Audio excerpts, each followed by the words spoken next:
On a sultry evening at a lavish tropical resort, where the air was thick with the scent of jasmine and the ocean's gentle whispers, a sinister plot was brewing. A gang of ruthless kidnappers, lurking in the shadows, had set their sights on a striking black couple who exuded wealth and poise. The woman's wrist sparkled with a designer bracelet, her laughter rang with carefree joy, and the man's confident stride spoke of someone who owned every room he entered. To the predators, they seemed like the perfect mark, rich, relaxed, and ripe for the taking. They bided their time, waiting for the perfect moment to strike, certain that the husband would crumble and pay any ransom without a fight. What they couldn't possibly know was that the man was no ordinary husband. He was a Navy SEAL, a relentless force of nature, forged in the crucible of combat, with a heart that beat only for his wife. Negotiation wasn't in his vocabulary. Mercy wasn't in his nature. He would hunt them down, dismantle their world, and bring her home or die trying. By the time he was through, their criminal empire would lie in ruins, their leader in chains, and their arrogance reduced to ashes. The sun sank below the horizon, casting a fiery glow across the turquoise sea, painting the sky in vibrant shades of amber and rose. The waves lapped rhythmically against the powdery white sand, their soft murmurs blending with the rustle of palm fronds swaying in the warm breeze. Aziel King reclined in a cushioned lounge chair, his powerful frame at ease but never fully unguarded, even in this paradise. His instincts remained sharp, honed by years of training that never truly faded. Beside him sat his wife, Alicia, her dark curls shimmering in the fading light, her sun-kissed skin glowing against the flowing white cover-up that draped elegantly over her swimsuit. A cocktail glass, its rim sparkling with sugar, rested lightly in her hand as she traced idle designs in the sand with her toes, her movements as graceful as the sunset itself. "You're overthinking again," Alicia teased, her voice soft but laced with playful reproach, her eyes still fixed on the horizon. Aziel's lips curved into a faint smirk, his gaze shifting from the endless ocean to the woman who held his heart. "Overthinking's what keeps us alive." Elysia turned to face him, her dark eyes dancing with mischief. "We're in paradise. Aziel, actual paradise. And yet, I bet you've already mapped out every escape route on this beach." He chuckled, a low, warm sound that rumbled in his chest. "Maybe I have." She took a sip of her drink, the cool condensation dripping onto her fingers. "Just once. I'd love to see you let go. Turn off that tactical brain of yours and just be." Aziel studied her for a long moment, the depth of his love for her settling like a quiet fire in his soul. Alicia had always been his anchor, the one who reminded him that life was more than survival. It was about joy, connection, and the moments that made the fight worthwhile. Even after all these years, her gaze still held that same spark, a blend of patience and defiance that dared him to live fully. "For you," he said, his voice low and steady. "I'll try." Alicia's smile was radiant. A victory won. She set her drink down and rose, stretching her arms toward the sky, her silhouette framed against the soft pink hues of dusk. "Good, because I've booked us a couple's massage in 20 minutes. And after that," she leaned in, her voice dropping to a conspiratorial whisper, "we're hitting the dance floor." Aziel raised an eyebrow, amusement flickering in his eyes. Dancing." "Yep," she grinned, undeterred. "A nightclub, live DJ, beautiful people. You know, the stuff normal couples do on vacation." He didn't argue. When Alicia looked at him like that, with that infectious spark in her eyes, he could deny her nothing. For now, they were just a man and a woman, deeply in love, savoring a fleeting moment of peace in a world that rarely allowed it. They had no idea it would be their last taste of tranquility. The nightclub pulsed with life, its heavy bass vibrating through the floor, shaking the air with an electric energy that enveloped the crowd.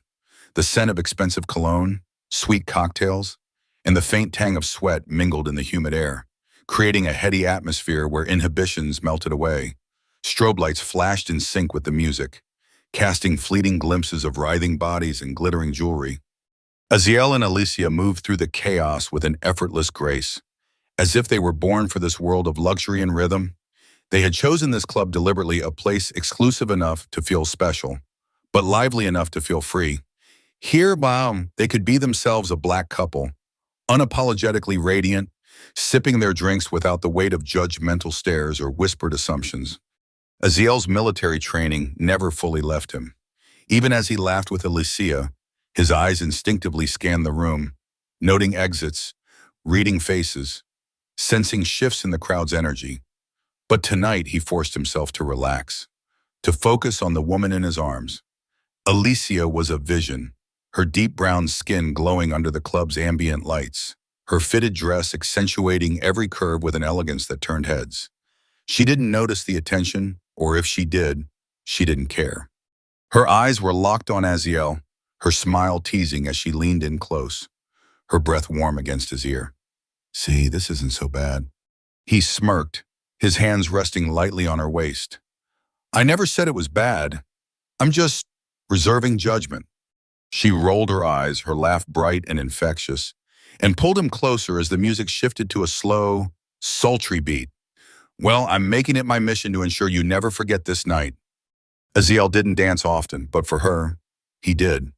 His movements were confident, his hands guiding her as she pressed against him, their bodies moving in perfect harmony.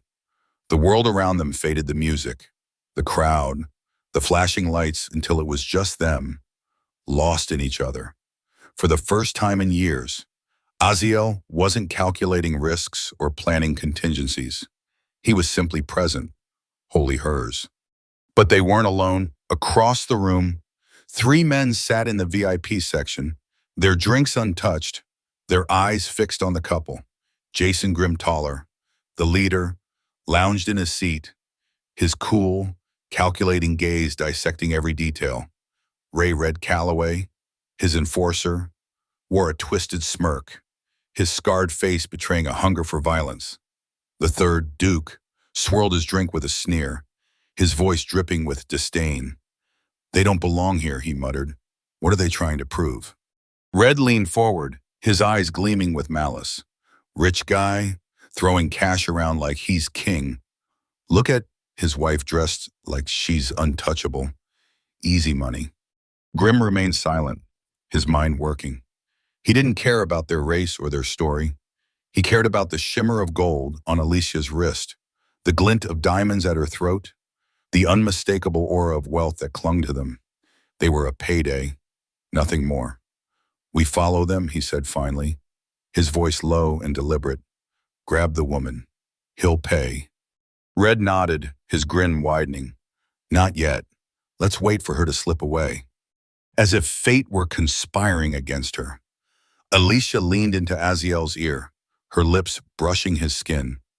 "I'll be right back," she whispered, her fingers trailing across his shoulder as she slipped away toward the restroom.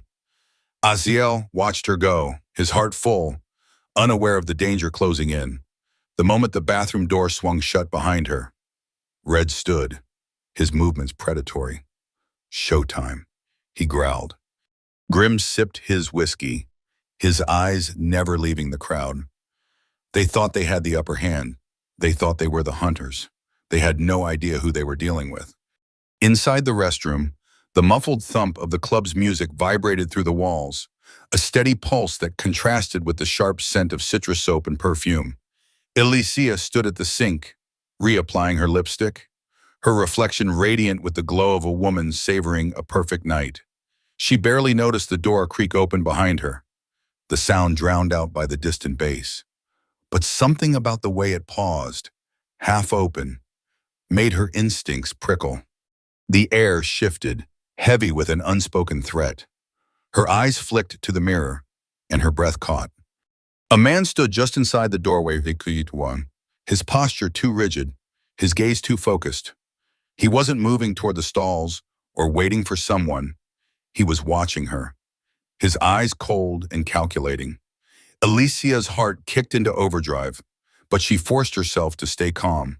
Slowly she turned, her fingers tightening on the edge of the sink, The man was tall, broad-shouldered, dressed in dark jeans and a rolled-up button-down ordinary enough to blend in, but his stare was anything but. Before she could speak, the door opened again and a second man stepped inside, stockier, with a jagged scar slicing from his eyebrow to his cheek. His presence erased any doubt.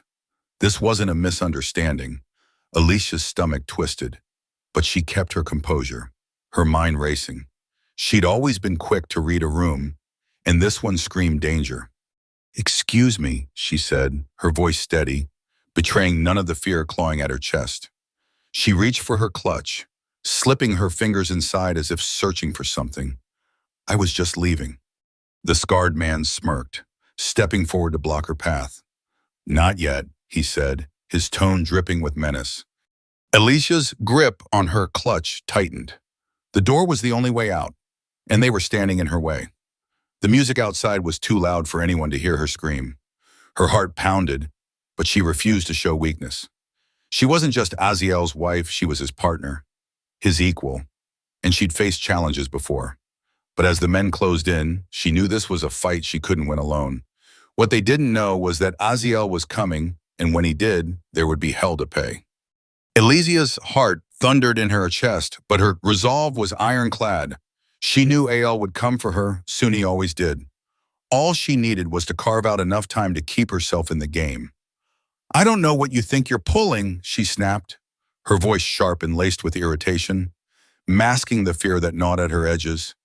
She refused to let it show. The taller man lunged for her wrist, his fingers grazing her skin, but Alicia was faster. In a fluid motion, she twisted free, her other hand darting to her clutch. She yanked out a small metal hairpin, its sharp tip glinting as she drove it toward his arm. He recoiled just in time, cursing under his breath. But Alicia wasn't done. She lashed out, her heel connecting with his shin in a brutal strike that sent him stumbling backward with a grunt of pain. Before she could break free, the second man, the one with a jagged scar slicing across his cheek, seized her other wrist, yanking her forward with a force that made her stumble. Alicia fought back, twisting and thrashing against his iron grip. She wasn't about to make this easy. The taller man recovered, grabbing her other arm to pin her in place. Their combined strength dragged her toward the door, and in the struggle, her gold bracelet, a delicate, one-of-a-kind gift from Ael, snapped off her wrist. It clattered to the tiled floor, unnoticed by her captors but searing itself into her awareness. Her pulse spiked. That bracelet was her lifeline. If Ael found it, he'd know instantly that something was terribly wrong. Desperation fueled her. She dug her nails into the scarred man's wrist, drawing a hiss of annoyance. His grip only tightened, his rough palm clamping over her mouth to stifle her protests. "Feisty one." "Huh," he muttered, his voice low and mocking. "Let's not make this harder than it needs to be." Alicia thrashed harder, kicking and twisting with every ounce of strength she had, determined to slow them down. The restroom door swung open, and the pulsing chaos of the nightclub flooded in thumping music, carefree laughter, the hum of voices blissfully unaware of the danger unfolding just steps away. Ael was out there somewhere, but he couldn't see her. A wave of helplessness threatened to drown her as the men hauled her through a side exit. The world blurred as a cloth pressed against her face, the sharp chemical scent overwhelming her senses.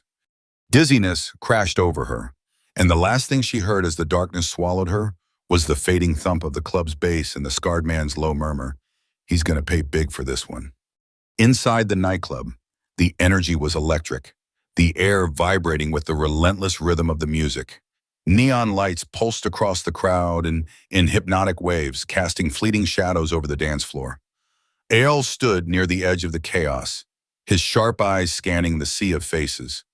His fingers toyed absently with the glass in his hand, the cool surface grounding him as he waited for Alicia.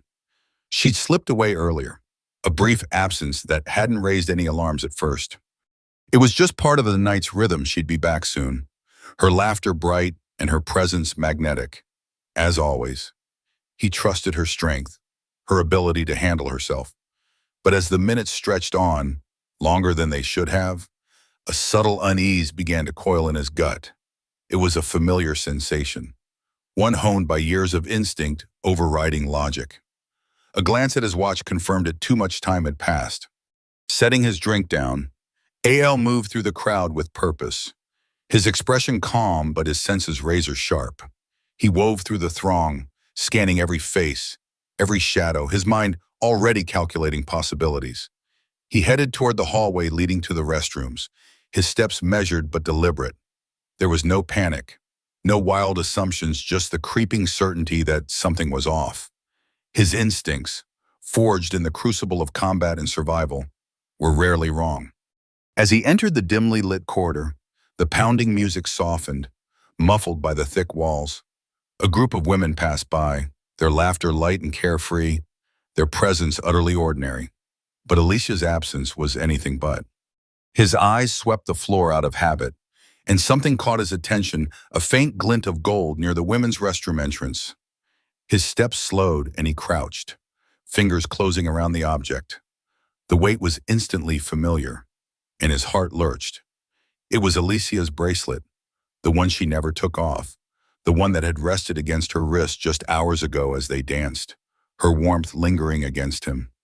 There was no reason for it to be here, discarded on the floor, unless something had gone horribly wrong.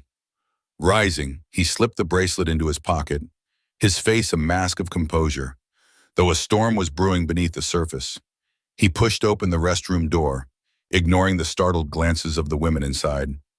His gaze swept the space empty, orderly, no signs of a struggle, but the absence of evidence only deepened the weight in his chest. Back in the hallway, AL's strides grew more purposeful, his mind racing as he pieced together the fragments. No Alicia, no messages on her phone, just her bracelet, left behind where it shouldn't be. The conclusion was inescapable. She'd been taken. His pace quickened, though his outward calm never wavered. Beneath that controlled exterior, something dangerous stirred, a force he hadn't unleashed in years. He moved through the club, past the crowded booths and pulsing VIP sections, heading straight for the nearest exit. The side entrance loomed ahead, guarded by a bouncer engrossed in idle chatter with a coworker, oblivious to the urgency radiating from AL. AL steps forward, his presence commanding attention. "Did you see a black woman leave through here?" His voice was steady, but there was an edge to it, a sharpness that made the bouncer straighten. The man glanced at the door, then back at AL, his brows knitting together as he searched his memory. Man, a lot of people come and go. Hard to say. AL's eyes didn't waver, his patience thinning. He stepped closer, his tone colder. "Think harder." The bouncer faltered, sensing the weight behind the words. He rubbed the back of his neck, glancing at his coworker before nodding toward the door. "Now that you mention it, a couple of guys came through a while ago. They had a woman with them, looked out of it, like she was sick or something. Figured they were helping her." AL's stomach twisted, but his expression remained unreadable. "What did they look like?" The bouncer frowned, piecing it together. Big guys. One had a scar across his face. The other was taller, blonde. They went out back. Without a word, AL pushed through the heavy metal door to Eshor into the cool night air. The alley stretched into darkness, the distant hum of traffic the only sound. His eyes scanned the pavement, landing on fresh tire marks likely from a van. His pulse stayed steady, his breathing controlled, but inside, the storm was raging. They had her. He knew it with absolute certainty, just as he knew every second that passed pulled her further away. Stepping back into the club, AL pulled out his phone, dialing a number that connected instantly. The voice on the other end was alert, sharp, picking up on the gravity of the silence. AL. His response was calm, cold, betraying none of the fury coiling within him. They took Alicia. A heavy pause hung between them, thick with unspoken understanding. When the voice replied, it was steady, resolute. "Where do we start?" AL's answer was immediate. "Security feed, side entrance." 15 minutes back. The call ended, and AL moved swiftly, cutting through the club without hesitation. The music, the lights, The press of bodies, all of it faded into the background. Pyre, relevant against the singular focus driving him. He reached a worn metal door marked Employees Only and pushed through into a cramped security room. The glow of monitors lit the space, displaying every angle of the club. A heavy-set man with a patchy beard sat behind the desk, his uniform straining across his frame. He barely glanced up from his phone, but when he registered Eyal's presence, his lazy smirk faltered, replaced by a flicker of unease. The guard lounged behind his desk, his uniform wrinkled, his eyes glinting with a smug kind of amusement that only came from years of wielding petty power. "Need something, big shot," he drawled, his voice dripping with mockery as he sized up the man standing before him. His gaze lingered, sharp and probing, as if he could unravel a person's worth in a single glance. "Didn't peg you for the type to slum it in a place like this." Eyal's presence filled the cramped security office like a storm cloud, his voice slicing through the stale air with lethal precision. "My wife was taken. Show me the footage. Side entrance 15 minutes ago." His words were cold, unyielding, each syllable carrying the weight of a man who didn't ask twice. The guard's smirk widened, his chair creaking as he leaned back and crossed his arms. "Oh, you think you can just waltz in here and start giving orders? People like you flashing cash, acting like you own the world, then always expect the red carpet." His tone was laced with disdain, but Eyal's gaze pinned him like a blade to a board, unflinching and dangerous. "Pull the footage." "Now," Eyal said, his voice low, a quiet menace threading through it that promised consequences far worse than words. The guard's bravado wavered, his smirk faltering as he shifted upright, unnerved by the intensity in Eyal's eyes. All right, relax, man," he muttered, his tone sour as he turned to the console, fingers tapping the keys with deliberate sluggishness, as if to reclaim some shred of control. Eyal's patience frayed to a thread. Without a word, he stepped forward, his movements swift and deliberate. His hands brushed the guards aside, claiming the keyboard with the ease of someone who knew exactly what he was doing. The guard tensed, his voice rising. "Hey, what the hell? You can't just—" "Too slow." Eyal cut him off, his tone flat, his eyes locked on the screen. His fingers danced across the keys with mechanical precision, navigating the interface with a speed that spoke of experience. The monitor flickered as he rewound the footage, scrolling through timestamps and camera angles until the alley behind the club snapped into view. "There," Eyal said, his voice sharp as a whip. The grainy black and white feed revealed two men, their movements rough and hurried, dragging a woman toward a waiting van. Alicia, her defiance burned through the blurry footage, her body twisting against their grip. But they were stronger, shoving her forward with brutal force. Eyal's jaw clenched, but his focus was a laser, unshaken by the sight of her struggle. He keyed in a command, zooming in on the scene. The guard, now hovering nervously, tapped a control to tighten the frame. The taller man, broad and brutish, yanked Alicia's arm, and as he turned, the camera caught at his hand, wrapped around her wrist, bore a mark. Eyal's eyes narrowed. Closer. On his hand. The image zoomed again, the distortion rough but clear enough to reveal the tattoo etched into the man's skin. Black ink, bold and jagged, formed a swastika entwined with an iron cross. The symbols fused into a design that radiated violence. Beneath them, carved into the flesh in thick, brutal strokes, were three letters SFV. The guard's voice, stripped of its earlier smugness, cracked with unease. "What's that SFV? Never heard of it." Some prison gang or something. His bravado had evaporated, leaving behind a nervous edge. Eyal didn't answer. His mind was a steel trap, locking away every detail of the tattoo, the shape, the curve of each line, the weight of its meaning. His focus shifted to the van as it peeled out of the alley, the camera catching a fleeting glimpse of metal under the headlights. "The license plate. Enhance the plate," he ordered, his voice cold and surgical. The guard fumbled, his fingers clumsy but obedient, sharpening the frame until the string of numbers came into focus. That's the best I can do, he muttered, watching as IL's eyes flicked over the digits, committing them to memory. With a swift motion, AL transferred the footage segment to a flash drive, his movements precise, almost automatic. The guard, his curiosity tinged with nervousness, forced a chuckle. What are you, some kind of ex-military or something? AL's reply was a blade. You asked too many questions. The guard shifted, his confidence gone, his hands fidgeting as he leaned back. Look, man, those guys, they don't seem like the kind you want to tangle with. You sure you want to do this alone? AL's gaze flicked at him, cold and unyielding. You're done talking. The guard swallowed hard, raising his hands in surrender, offering no further resistance. IL turned and strode out, the flash drive and plate number secured, his mind already racing ahead. The guard's hollow voice trailed faintly after him, barely audible. You're a dead man walking. The night air hit IL's skin, sharp and cool, but he felt none of it. His thumb was already on his phone, dialing before he reached the alley's mouth. The line connected instantly, and the voice on the other end snapped to attention. Azel. I have a plate, AL said, his voice stripped to its core. A hunter's edge. Sending it now.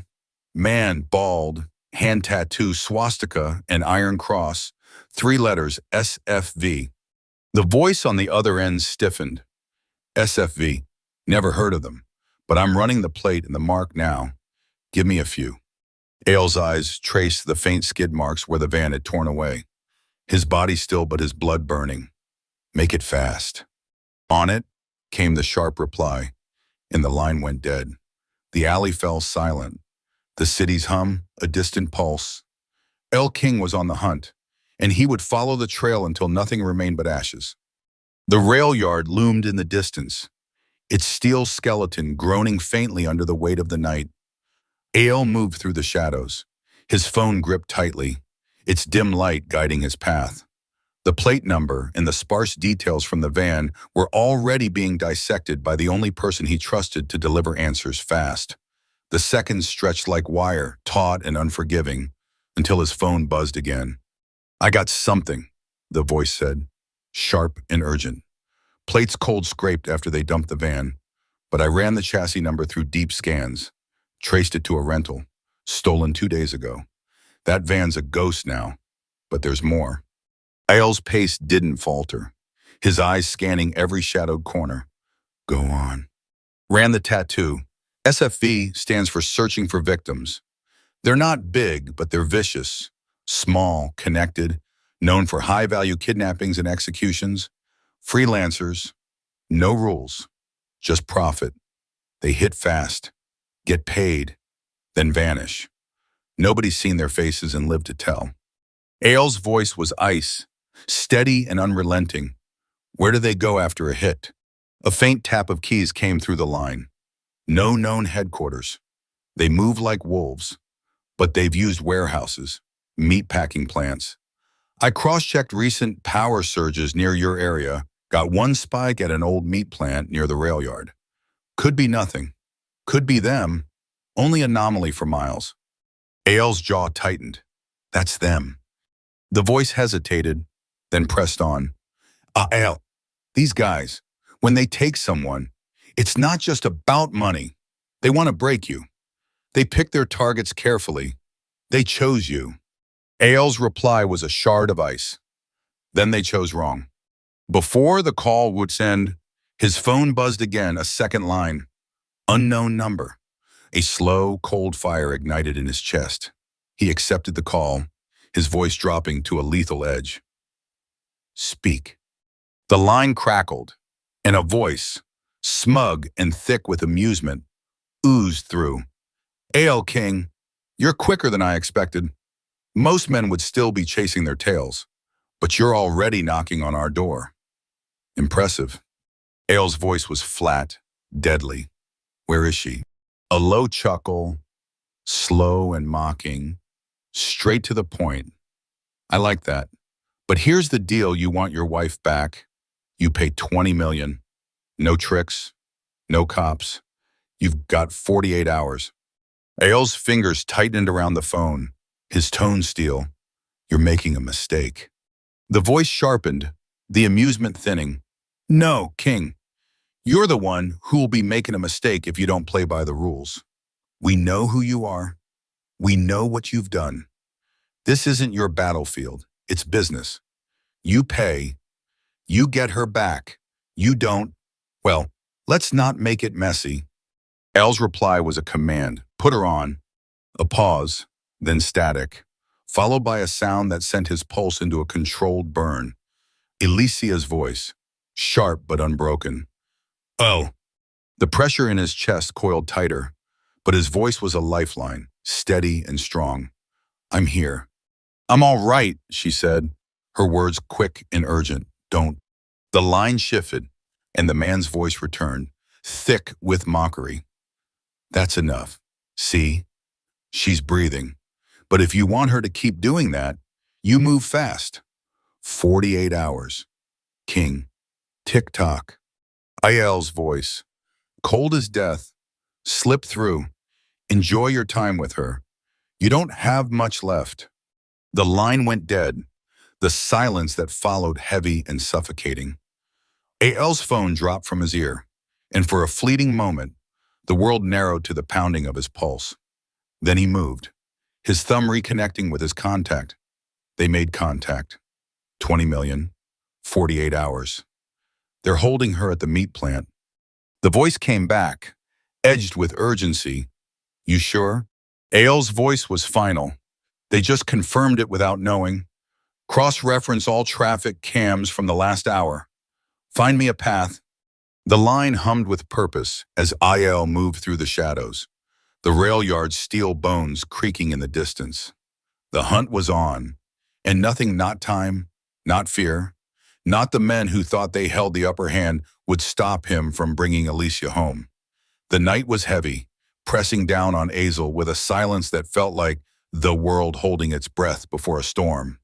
His fingers tightened around the delicate bracelet in his palm, its cool metal chain a stark contrast to the heat of his skin. It was Alicia's, a gift he'd fastened around her wrist himself, a golden promise of devotion. Now, it was something else, a clue, a signal, a breadcrumb she'd left behind. Not a surrender, but a defiance. She was still fighting, and she was calling him to her. Keep your eyes peeled for any vehicles veering off the main roads toward that plant. Azel's voice cut through the quiet, sharp and steady over the comms. I want them tracked and pinned. A pause, then a response crackled back, taut with readiness. On it. You want backup? Azel's answer was immediate, unyielding. No, you'd be walking into their lair. The SFV don't play fair. This isn't a battlefield, it's a trap. The voice on the other end grew colder, resolute. No, it's a hunt, and they're already dead. The call ended, and Azel moved forward, his steps silent, his body a shadow carved from the dark. The bracelet, now warmed by his grip, felt like a tether to Alicia, guiding him toward the warehouse where she was held. $20 million, 48 hours. That was their price, their gamble. The money meant nothing to him. He could transfer it in moments, see her freed, and walk away. But walking away would cost more than dollars. That money would fuel their empire, buy more weapons, claim more victims. His 20 million wouldn't save Alicia. It would condemn someone else to her fate, and he'd carry that stain for the rest of his life. But if he didn't pay, his thumb hovered over his phone, one call away from ending this. The thought clawed at him, sharp and jagged, twisting through his chest like broken glass. His jaw clenched, his body rigid with the war raging inside him. They'd caged him with impossible choices, but they'd made one fatal error. They thought he was a man with only one weapon. He wasn't. The phone slid back into his pocket. His decision was made. He wasn't paying a ransom, he was collecting one. With the bracelet tight in his fist, Azel moved toward the warehouse. His movements fluid, predatory, a man forged for the shadows. The gang thought they knew him. They thought they had him cornered. They were wrong. They saw a desperate husband. They were about to meet something far worse. Inside the warehouse, The air was thick with the stench of oil and decay. Broken windows high above let the night bleed through, casting pale shafts of moonlight across the cracked concrete floor. Red paced lazily, his boots tapping out a slow, mocking rhythm. His dark eyes glinted with cruel amusement as they flicked toward the chair where Alicia sat, her wrists bound, her body tense but unbowed. You know, Red's voice slithered, low and venomous. Your husband's probably losing it right now. Bet he's got his phone out, ready to bleed every account he's got dry. That's what love does. Right makes you weak, makes you pay any price. Alicia's eyes, sharp and unyielding, locked onto his. You don't know him. Red's smirk widened as he crouched in front of her, his gaze probing hers, savoring every spark of defiance. I know enough. Rich boy with too much pride and too much money, but it won't save you. Your leverage, sweetheart. Nothing more. Alicia's lips pressed into a thin line, but her voice remained steady. Cool. You're wrong about him. Red's chuckle was low, ugly. I hope he pays fast. 'Cause if he doesn't, well, let's just say I get bored easily. And bored men do terrible things. Alicia's gaze didn't falter, but behind her back, her fingers worked with meticulous precision, teasing at the frayed edges of her bindings. She'd felt the weakened fibers from the moment they tied her. She knew every creak of the floor, every sound from the shadows. She was listening, counting, calculating. She wasn't waiting to be saved, she was waiting for her moment. Red stood, his voice dripping with amusement as he called into the darkness. So, boss, what's your bet? Think he'll pay, or do we get to have some fun? A voice answered from the gloom, colder, harder, certain. He'll pay. Men like him always do. Rich, spoiled, soft. They throw money at their problems because they've never had to bleed for anything. Elijah's eyes flickered, her lips curling into the faintest hint of a smile. You're wrong, she thought. She thought, you have no idea who's coming for you. The warehouse air felt dense, every groan of the rusted beams overhead carrying like a warning. The cold from the concrete seeped into Alicia's skin, but her mind was razor sharp, cutting through the dark with clarity. Red had left her for now, his amusement spent, but his presence lingered like a stain. She could hear his voice from the shadows, laughing with the others, his arrogance dripping from every word. She shifted against her bindings, the raw edges of the rope scraping her wrists. The pressure was different now. For minutes, her fingers had worked slow, patient, pulling at the weak strands until the knot began to give. She didn't rush. Timing was everything. The metallic clang of boots on concrete snapped her attention back. Red was returning, his smirk wide with the arrogance of a man who believed the game was won. The air between them crackled, heavy with unspoken stakes, the price on her life, the ticking clock, and the danger he was too blind to see. You know, he drawled, his voice slick with mockery. I almost feel bad for you, sitting here waiting for your man to swoop in and save the day. That's gotta sting. Alicia's eyes lifted to his, sharp and unreadable. Something in her gaze shifted cold, calculating, patient. You really think that's how this ends? Red's grin widened, his pride swelling at the challenge in her voice. Sweetheart, I know how this ends. He pays. We get rich. You go free if I'm feeling generous. Or we have some fun first. Alicia's lips curved faintly, but there was no warmth in it. Funny. You're the one doing all the talking, but we both know you're not the one calling the shots. The smirk on Red's face flickered, a crack in his armor. I'm the one standing here, aren't I? Alicia's voice was cool, precise, each word a needle. You're standing here because they let you. You're the mule they let off the leash, the muscle, nothing more. Red's jaw tightened, his eyes darkening as he stepped closer. You've got a sharp mouth for someone who's tied up. Alicia's gaze held his, her voice dropping to a whisper that slipped under his skin. I'm not the one who should be worried. Because when this goes south, and it will, you're the one they'll feed to the fire first. You're disposable, and you know it. His face twisted, the false amusement giving way to something raw. You think you're getting in my head? Cute. Alicia's voice sharpened, cutting through his anger like a blade. No, I'm already there. You don't hate my husband, you fear him. Because deep down, you know what's coming through that door, and you're not ready for it. Red's control snapped, his patience fracturing under the weight of her words. You're really asking for it now. His hand shot out, fingers closing around her arm. In that instant, Alicia moved. Her wrists, now free from the ropes she'd painstakingly loosened, twisted under his grip. Her body surged forward, her forehead smashing into his nose with a sickening crack.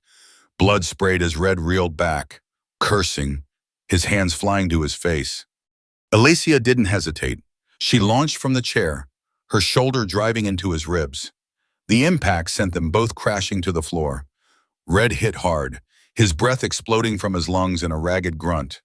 But his size was a weapon, and he recovered fast, his elbow swinging toward her ribs. Alicia shifted, catching the blow with her arm as she twisted free. She was on her feet in a heartbeat, chest heaving, adrenaline singing through her veins. Her voice, sharp and cold, sliced through the air. You wanted a game. Let's play. Red, blood smeared across his face. His eyes blazing, growled as he pushed himself up. His lips pulled back into something feral. Oh, sweetheart, you just made the biggest mistake of your life. Alicia's stance was low, ready, her reply a blade of its own. No, I just gave you a chance to regret yours. The fight erupted. Red surged forward, his boots slamming against the concrete as he closed the distance. His bloodied face twisted with rage. Elijah's eyes tracked his every move, her body light and poised, her breath sharp and measured. He was bigger, stronger, but he was sloppy and worse. He was angry. He swung first, a wild, heavy hook. Alicia slipped under it, her shoulder grazing his side as she spun out of reach. The force of his missed punch threw him off balance, and she struck, her knee driving into his ribs with brutal precision. Red grunted, his body jolting, but his arm lashed out, catching her shoulder and spinning her sideways. Alicia hit the floor hard, the impact jarring her bones, but she rolled instantly, instinct propelling her as his boot crashed down where her head had been. The crack of his heel against the concrete echoes through the warehouse, but she was already up, circling, her muscles burning, her mind cold and calculating. Red wiped the blood from his face, his eyes wild. The game had changed, and the predator was no longer so sure of his prey. But Alicia wasn't just fighting for survival, she was fighting for time, for Azel, for the moment when the hunter would arrive. And when he did, the warehouse would become a graveyard for those who'd underestimated them both. With a swift swipe of his hand across his mouth, Red's savage grin gleamed in the dim light. Not bad, he sneered, his voice dripping with menace. But you're not strolling out of here. Alicia, her body taut with exertion yet razor-sharp with focus, shot back. You sure about that? You're moving like molasses for someone who thinks they're in charge. Red's snarl twisted into something vicious, his eyes glinting with cruelty. I don't need speed, he growled. I just need you to stop moving. He lunged, a hulking mass of brute force, but Alicia was ready. Instead of dodging, she flowed with his attack, her hands snatching his arm mid-swing. With a fierce pivot, she redirected his momentum, sending him hurtling into a pile of rusted metal crates. The warehouse echoed with a deafening clang as Red crashed into the debris, a cloud of dust and twisted metal erupting around him. He crumpled, momentarily stunned, but Alicia didn't pause to savor the moment. Her eyes locked onto a faint emergency light flickering in the distance, illuminating a stairwell in the far corner. She bolted, her footsteps light but urgent, her rapid breaths the only sound in her ears as she took the stairs two at a time. Behind her, A feral roar and the clatter of shifting wreckage announced Red's recovery. "You're not getting away," he bellowed, his heavy boots pounding the concrete as he gave chase. The metal stairs groaned under his weight, his sheer bulk rattling the structure as he climbed with relentless force. Alicia reached the upper level, where a decaying catwalk stretched across the warehouse, its rusted grates creaking ominously beneath her. The platform swayed, but she pressed forward, her gaze fixed on an open hatch ahead of potential escape. Every second counted. Red burst onto the catwalk behind her, his voice thick with venom. "No more running." Alicia spun to face him, her back pressed against the flimsy railing, her chest heaving, her eyes burned with a cold, lethal intensity. "I wasn't running," she said, her voice low and steady despite the adrenaline coursing through her. "I was leading you." Before Red could register her words, her foot lashed out, striking a corroded support beam at the catwalk's base. The metal, weakened by years of neglect, gave way with a sickening screech. The platform shuddered, then collapsed beneath Red's weight. His eyes widened in panic as the floor vanished, and he plummeted with a roar, crashing through the brittle steel into the chaos below.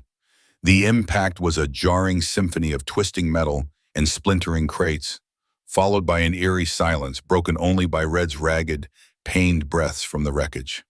Alicia stood above, her chest rising and falling, adrenaline surging like wildfire through her veins. She stared down at the broken heap where Red lay, half buried in debris. He coughed, his voice a fractured rasp. "You little her voice, clear and sharp, cut through the darkness like a blade. You should have listened when I said you didn't know me." Without sparing another second, she turned and sprinted through the hatch. The night air hit her like a slap as she emerged onto the rooftop, the city sprawling below, a labyrinth of concrete and shadows. Ahead lay freedom. Her pulse thundered, her body screaming from the fight, but her mind was a beacon of singular focus find a zeal. No longer a captive, she was a force unleashed, a warning they'd never see coming. The night thickened into a shroud of cold silence, the wind whispering through the trees as the sounds of her escape faded into the vast wilderness. Every bruise and cut burned, a vivid reminder of her clash with Red, but her resolve remained unbreakable. Branches clawed at her skin as she pushed through the dense undergrowth, her breath ragged yet steady. Time blurred into instinct, a primal drive to keep moving, to stay ahead, to survive. She knew Azil would come for her, as certain as her own heartbeat, but she couldn't wait to be found. She had to guide him. Her sharp eyes, undimmed by exhaustion, scanned the forest floor. In a flash of clarity, she snapped a thin branch and drove it into the damp earth, marking her path. Further on, she dragged her fingers through a patch of moss on a fallen tree, leaving a subtle scar in the green quick, deliberate, unmistakable to Azil. This wasn't a trail for her pursuers, it was a beacon for him alone. The forest parted abruptly into a small clearing, where a dilapidated cabin stood, half swallowed by the grasping arms of the trees. Its sagging frame spoke of years of neglect, but to Alicia, it was a lifeline. Her body screamed in protest as she stumbled up the creaking steps and shoved open the warped door. The air inside reeked of wood rot and dust, cold and stale, but it was empty, safe for now. Her eyes swept the room, a tattered couch, a fireplace choked with ash, and a rusted metal cabinet against the wall. She moved to it, her trembling hands wrestling with the latch until it gave way with a groan. Inside, she found a battered first aid kit, its plastic cracked but intact. She pulled it free, her fingers shaking as she opened it. Gauze, alcohol, bandages. It wasn't much, but it would do. Hissing through clenched teeth, she cleaned the cuts on her arms, her movements swift and practiced, a skill honed by necessity. Then, tucked behind the kit, she spotted something else, an old hunting rifle, its barrel dulled by time. She pulled it free, her fingers tracing the worn wood of the stock. No phone, no way to call for help, but this was something she could use. The rifle felt heavy, unfamiliar, but its weight was grounding. She cracked it open, one shell. Still good. It carried a sharp finality, a signal, a warning, a line in the sand. Her pulse pounded as she raised the rifle skyward, her eyes narrowing against the night. The cold metal pressed against her cheek as her finger grazed the trigger. She inhaled, slow and steady, then squeezed. The cracks shattered the stillness, the echo tearing through the trees, scattering birds from their perches. The silence that followed felt vast, as if the world held its breath with her. Then movement, a snap of a twig, the rustle of branches. Alicia stiffened, lowering the rifle, her heart hammering. She turned, her eyes locking onto a shadow emerging from the trees. A man, older, rugged, his face weathered by sun and wind, stepped into the clearing. A hunter, his own rifle lowered in a posture of caution. Not threat. His gaze swept over her, her bruises, her torn clothes, the blood on her hands, and his expression hardened with something like concern. "You all right?" His voice, rough with age and the grit of the outdoors, broke the brittle silence, carrying a slow, careful curiosity. Alicia, her body screaming for rest, kept her voice tight, her eyes colder than her pain. "Not exactly, puh." The man's gaze flicked to the rifle she held, but his expression remained steady. "Looks like you've been through hell," he said. "You're lucky I was nearby." His eyes darted briefly to the shadowed tree line. "There's a road just up ahead. My truck's parked there. I can get you out of here." Her body, strained and trembling from the night's violence, yearned to collapse. But her instincts, honed by terror, screamed for caution. She held his gaze, measuring the calm in his voice, searching for any hint of deception.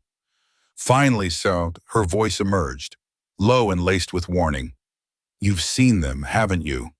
The man's weathered face offered no comfort, only a grim acknowledgement. "Yeah, I've seen their kind. They've been slinking through these woods like rats. You're lucky they didn't find you first." Alicia felt the tension coil tighter in her chest, every word from him a hook probing for something. She kept her voice cold, unreadable. Maybe they already did.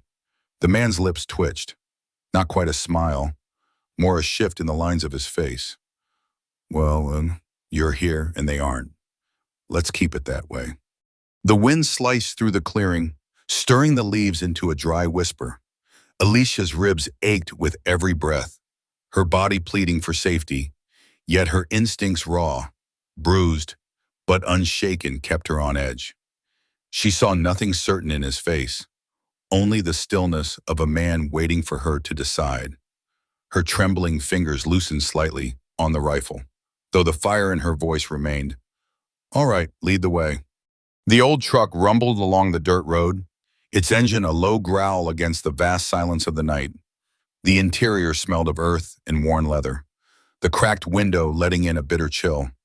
Alicia sat rigid in the passenger seat, her body pressed toward the door, muscles coiled. The air felt too still, heavy with something unspoken. The man Cal, he'd said his name was, gripped the wheel, his scarred knuckles betraying a lifetime of hard labor. His eyes, cold and quiet, stayed fixed on the road, but there was something too composed about his calm, a stillness that set her nerves on edge.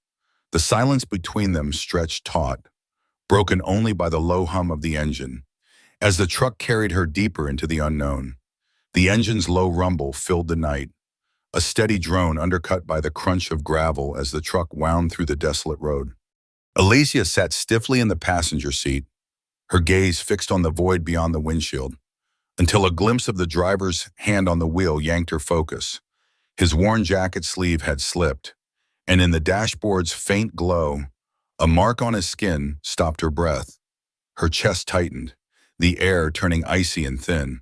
The tattoo was unmistakable, a brutal swastika entwined with an iron cross, its faded black ink still sharp. Below it, 3 letters SFV seared into her memory, tied to Red's hand and the violence she'd barely survived. Her skin crawled as if the mark itself were venom. Her voice, tight with rage, cut the silence. "You're one of them." Cal's eyes flicked to her, and in that moment, his facade shattered. No shock, no pause, just a cold, amused glint. "Smart girl," he said, his tone shedding its mask, revealing something raw and menacing. Alicia's hand lunged for the door, her body twisting to escape the moving truck. But a sharp clunk rang out, the lock snapping shut, trapping her. Cal's voice, dripping with satisfaction, filled the cab. "You're not going anywhere." He held a phone, his thumb hitting a button with practiced ease. "I found her," he said, cold and final. The call ended. Her heart hammered, threatening to break her ribs. She wanted to fight, to tear through this prison, but Cal's grip clamped her wrist. Hard as steel, his voice, calm but deadly, sank into her. "They're waiting. You're going to make this real easy for me." Her jaw locked, teeth grinding, but her voice blazed with defiance. "You're the one who's made a mistake." Cal's smirk was a warning. "Maybe, but it won't matter to you." The road bent, and a distant structure's lights, the gang's stronghold, pierced the trees like a predator's stare. Meanwhile, Azel moved through the forest, a silent shadow, his pulse steady but urgent. His eyes scanned the ground for Alicia's signs: a snapped twig, a scuff on a rock, faint footprints in soft earth. Each mark was deliberate, a trail only he'd follow, guiding him as she fought for her life. Her trail led to a warehouse, its rusted frame stark against the night. Azel approached silently, weapon ready, the air heavy with wrongness. The truck sat there, its engine still warm, but Alicia's seat was empty. His jaw tightened. "She isn't here," he whispered into his comms. "No movement on cams," came the reply. "They moved her. Trucks fresh follow, anything you see." Azel's eyes caught a scratch in the dust near the tire tracks, too deliberate to be chance. Broken leaves and a scrap of fabric on a branch, hers confirmed it. She was marking her path for him. "I have her path," he said, voice icy. Following now, the forest became his battlefield, and it wouldn't hide her from him. The night pressed close, but Azel's focus was relentless. Alicia's signs, broken twigs, scuffed moss, displaced stones were her fight to survive. The trail tightened as the woods grew dense, her footprints shortening, deepening, as if rushed. The predators were near. The tracks turned west, following a forgotten dirt path marked by fresh tire marks. The scent of churned earth led to a clearing with a crumbling cabin, its broken windows and sagging door hiding recent activity. Azel studied the tire tracks deep. Off-road treads from an older truck. Burnt rubber lingered, hinting at a fast stop and go. She'd been here. He entered the cabin, flashlight revealing a dusty couch, a clogged fireplace, and a misaligned cabinet. Scratches on the floor, 5 deliberate lines. A tally were Alicia's. They pointed to the cabinet, where dust showed a missing rectangular object, likely documents.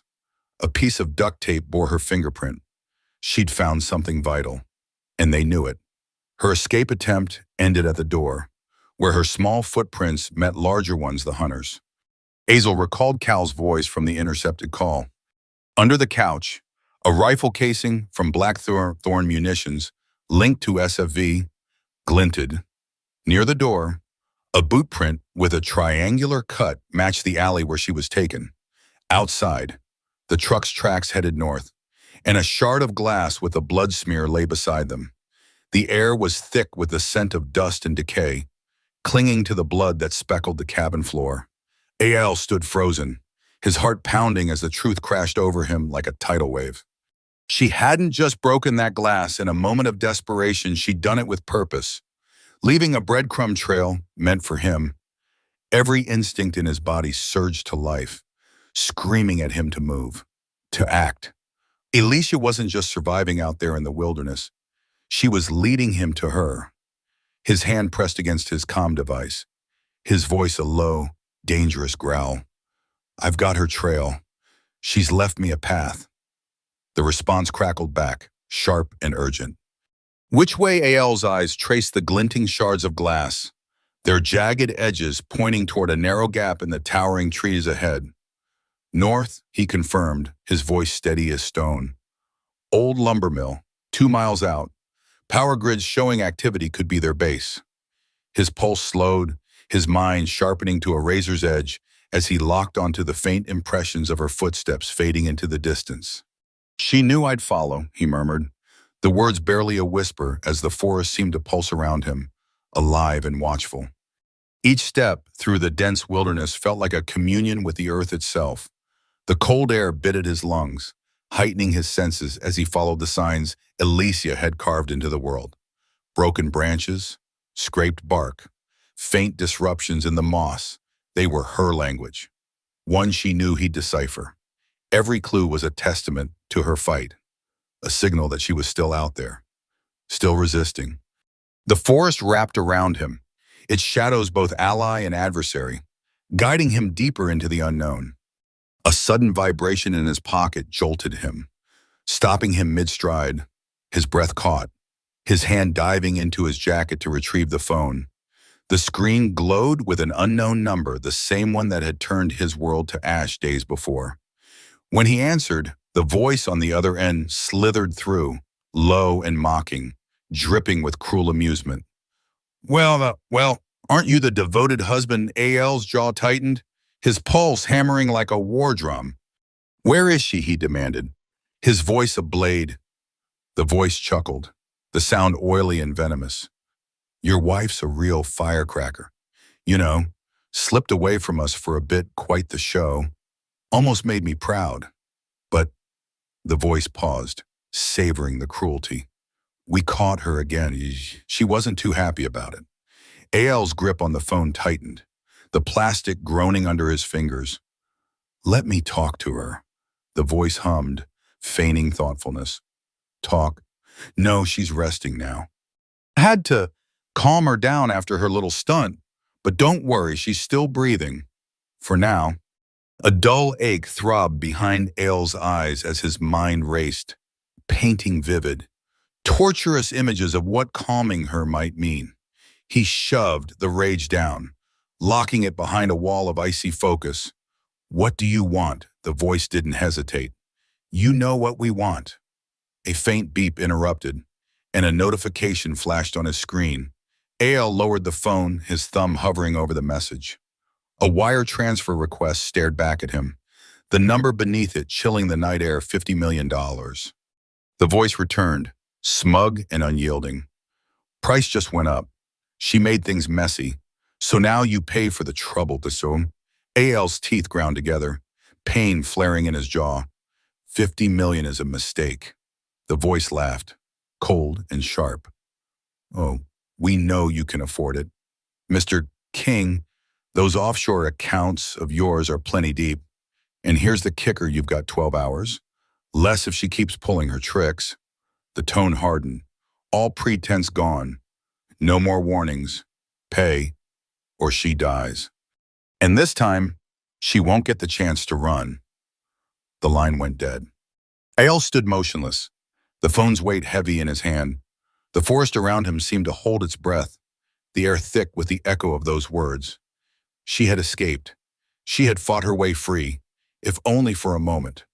But they'd caught her again, and now they were raising the stakes. His thumb lingered over the transfer link. One tap could send the money across the globe in seconds, but it wouldn't save her. It would only fund their next crime, and if they killed her after the payment, he'd have blood on his hands. His eyes hardened as he slipped the phone back into his jacket. Payment wasn't an option. Rescuing her was the only way. He moved again, his steps deliberate, following the trail she'd left before they dragged her away. The broken glass, the tire tracks, they told a story of her brief, desperate bid for freedom. She'd used every second to point him toward the lumber mill, the place where they were holding her. As he approached, the mill loomed through the trees like the skeleton of some long-dead beast, its rusted walls and sagging roof jagged against the night sky. A.L. paused at the edge of a clearing, his breath steady, his mind calculating every angle. Deep tire tracks scarred the ground, evidence of the vehicle that had brought her here. He crouched behind a pile of stones, opening his tactical bag with practiced efficiency. First, he slipped into a black compression suit, the matte light-absorbing material molding to his body like a second skin, designed to vanish into the darkness in foil infrared scopes.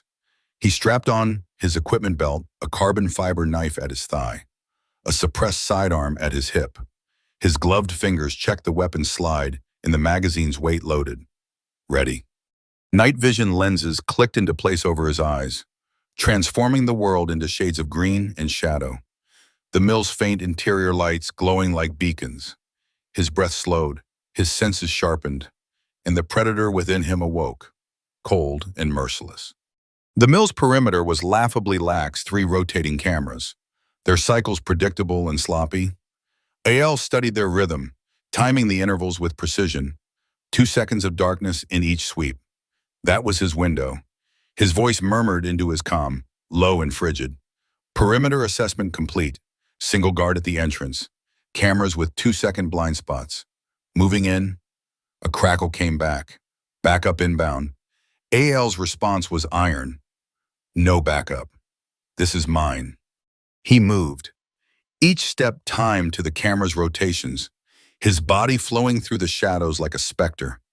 The guard at the entrance stood lazily, rifle slung across his chest, eyes dulled by boredom. Eyal approached from behind, silent as death. His knife slid free with a faint whisper, and in a single fluid motion, his arm locked around the guard's throat, the blade driving upward beneath the ribs. The man collapsed without a sound, and Eyal lowered him to the ground, already scanning for threats. The guard's phone buzzed in his pocket. Eyal retrieved it, the screen flashing a message. Inbound package secure, ETA 15, Samanchino. The package was Alicia. His mind raced. 15 minutes until they brought her through that door. He slipped around the building, finding a rusted section of the corrugated wall. His thermal cutter hissed softly, carving a clean entry point. Eyal slid through, the cold steel grazing his back as he entered the mill's cavernous interior. The space was a hollow shell, filled with the ghosts of rusted machinery. But across the floor, portable lights illuminated a makeshift command center desks littered with papers, laptops displaying flickering surveillance feeds. 2 men sat there, oblivious to the shadow in their midst. Eyal's gaze shifted to a metal staircase rising to a second level, where a steel door stood, flanked by 2 guards. Faint, irregular footprints led to that staircase, and his breath caught. Alicia had been here. Rage burned beneath his skin, but he forced it down. The men at the command center were watching the cameras. He needed them blind. From his belt, he pulled a compact EMP emitter, activated it, and rolled it toward the desks. The device blinked twice, then whined sharply. The monitors sparked, their screens dying in a burst of static. The men cursed, scrambling to their feet. Eyal descended like a wraith. His knife found the first man's throat before he could react. The second spun, eyes wide, reaching for his gun. Eyal's suppressed pistol coughed once, the shot punching through the man's chest. Both bodies hit the floor. Eyal's breath steadied as his eyes locked on the staircase. The steel door at the top was his target, and nothing would stop him now. With every heartbeat, he closed the gap. Each step echoed with purpose, drawing him nearer to her. They had misjudged him, and their error would be their last. The frigid air inside the abandoned lumber mill hung heavy with the sharp tang of oil and the sour sting of sweat, a mute witness to the storm of violence brewing within its decaying walls.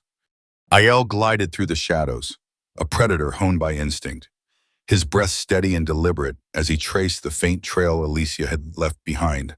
Scratches marred the grimy floor, and wisps of disturbed dust clung to the edges of the corridor, each mark a whisper of her presence, her struggle, her defiance. She had been here, fought fiercely, and carved a path for him to follow. But the signs also told a story of resistance her light. Uneven footprints were hemmed in by the heavier, chaotic tread of her captors. They had tried to cage her, underestimated her fire, and now they would learn the cost of crossing him. Eyal pressed forward, his eyes locked on a steel staircase spiraling upward to a locked door where her trail abruptly ended. The keypad beside it pulsed with a faint, mocking glow in the dim light. Kneeling, he slipped a compact signal disruptor from his belt, its sleek surface cool against his fingers. The device clamped onto the panel and hummed to life, cycling through codes with a soft, mechanical whir. His senses sharpened, attuned to every whisper of sound, a faint creak of weight shifting on the floor above, the subtle scrape of boots on concrete. They were waiting, poised to strike. The lock clicked open, the sound slicing through the silence like a gunshot. Instantly, the ceiling erupted with motion. The trap sprang shut. Three figures dropped through a maintenance hatch, landing with the practiced grace of trained killers, while two more materialized at the corridor's far end, cutting off any retreat. Clad in tactical gear, their faces obscured by black masks, the SFV insignia gleamed on their shoulders. Aiel's mind shifted into overdrive. Dissecting the threat with icy precision, two wielded suppressed pistols, the others gripped short-barreled rifles. They moved with skill, but skill alone wouldn't save them. The leader, a sneer curling his lips, taunted, "We've been waiting for you." "King," Aiel answered with lethal economy. Dropping to one knee, he drew his pistol in a fluid arc. The first shot punched through the leader's forehead, wiping the smirk from his face. The second caught the man to his left in the throat, sending him sprawling with a choked gasp. The remaining three reacted with desperate speed, their muzzle flashes igniting the corridor in bursts of light. Bullets tore into the metal walls, spitting sparks like furious wasps. Aiel rolled sideways, using the fallen bodies as a shield as rounds chewed the concrete beside him. His mind cataloged every detail, the angle of their fire, the rhythm of their movements. The man to his right broke formation, too eager, and Aiel pounced. Launching from his crouch, he drove his shoulder into the guard's midsection, slamming him against the wall with a bone-jarring crunch. The rifle clattered free. Aiel's hand flashed to his thigh, drawing his carbon fiber knife and plunging it into the soft tissue beneath the man's chin. The body crumpled, blood pooling on the cracked floor. Two remained. A shift in the air warned him, and Aiel ducked as the butt of a rifle swung past his head. Spinning with serpentine grace, he slashed upward, his blade biting deep into the attacker's wrist. The man's howl shattered the air as he staggered back. Aiel snapped his knee with a brutal kick, then drew the knife across his throat, silencing the scream in a wet gurgle. The final attacker raised his pistol and fired. Aiel pivoted, but the bullet grazed his side, carving a fiery line through his suit. Gritting his teeth against the pain, he hurled the knife with deadly accuracy. The blade lodged in the man's collarbone. Aiel surged forward, seizing the man's arm and twisting until the bone cracked. The pistol fell. Useless. "Please," the man gasped, terror flooding his eyes. "Ami." Aiel's voice was a frigid murmur. "Where is she?" The man's words tumbled out in a panic. "Upstairs, they're waiting for you." Aiel's elbow crashed into the man's temple, and the body slumped, unconscious. Breathing hard, Aiel retrieved his knife, wiping the blood on his sleeve. The graze on his side burned, but the pain honed his focus. He reloaded his pistol and approached the steel door. They were ready for him, but he was ready for them. Slipping a smoke canister from his belt, he pulled the pin and slid it under the door. Oak hissed and billowed, and a heartbeat later, wild gunfire erupted from within. Blind and frantic, Aiel kicked the door inward, entering low, pistol raised. The smoke swirled, lit by the stuttering flashes of enemy weapons. He fired twice, dropping the nearest silhouette, then dove behind an overturned metal table. The shooters flailed in the fog, their shots wild. Aiel adjusted his night vision lenses, the haze transforming into a crystalline green world. Two men flanked the room's center, sweeping their rifles toward his position. Rising with fluid precision, Aiel fired 4 times, 2 bullets for each target. Their bodies hit the floor in unison. As the smoke thinned, he saw her. Alicia slumped in a chair, wrists bound behind her, hair veiling her bloodied face. A crimson trickle ran from her temple, but her chest rose and fell shallow, but alive. Relief clawed at the edges of his focus, but he forced it down. The fight wasn't over. Movement flickered to his right, a figure burst from behind a stack of crates, charging with a combat knife. Aiel sidestepped, catching the man's wrist and twisting until the blade fell. A knee to the ribs and an elbow to the temple sent the attacker crumpling. Without pause, Aiel rushed to Alicia, his knife slicing through the cables binding her wrists. She sagged against him, her eyes fluttering open, pain giving way to fierce recognition. "Aiel," she rasped. "They're regrouping." His hand briefly cupped her face, his voice steady. "I know. Can you move?" Gritting her teeth, she pushed herself upright. "I can fight." Aiel handed her a fallen guard's pistol, and she checked the chamber with practiced ease. Her breath sharp, but her resolve unshaken. Footsteps thundered from the corridor beyond the gang was closing in. Aiel positioned himself beside her, weapon raised. "They wanted us together," he said softly. Alicia's eyes met his, glinting with defiance. They got their wish. The footsteps grew louder, a relentless drumbeat echoing through the mill's concrete veins. Aiel and Alicia stood shoulder to shoulder, backs pressed against the cold wall, their bodies battered but unbroken. Flickering lights overhead cast jagged shadows across the space ahead, where the enemy lurked. The distant clatter of boots and hushed orders betrayed their approach, regrouping, preparing to overwhelm. Aiel tightened his grip on his knife, the handle slick with sweat and blood. His side throbbed, his shoulder ached from a brutal collision with the stairwell, and his muscles screamed for rest. But his mind was a blade, sharp and singular: protect Alicia, dismantle the gang. Beside him, Alicia's breathing steadied, though each inhale carried the weight of her injuries. The gash at her temple oozed blood, and her arms trembled from the strain of her earlier fight. But her eyes blazed with unyielding clarity. She cradled a stolen submachine gun, its stock pressed to her bruised shoulder. "How many?" she whispered. Aiel tilted his head, parsing the rhythm of the approaching steps. 6, maybe 7. Her jaw tightened. "That's it."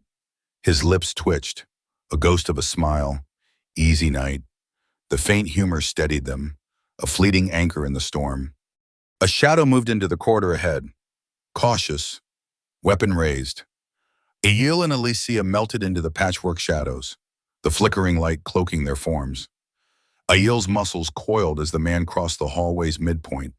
In a blur, he struck, lunging forward, his knife arcing upward to sink into the man's side, just below the ribs.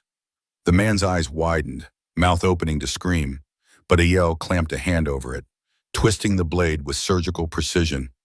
The body sagged, and he lowered it soundlessly to the floor. The silence shattered as a voice barked from the corridor's end. "There, take them!" Gunfire roared, bullets shrieking past, punching jagged holes in the metal walls. Aiel shoved Alicia toward cover, and she dove behind a corner as rounds sparked around them. He ducked behind a rusted pillar, a hot sting grazing his calf as a bullet nicked him.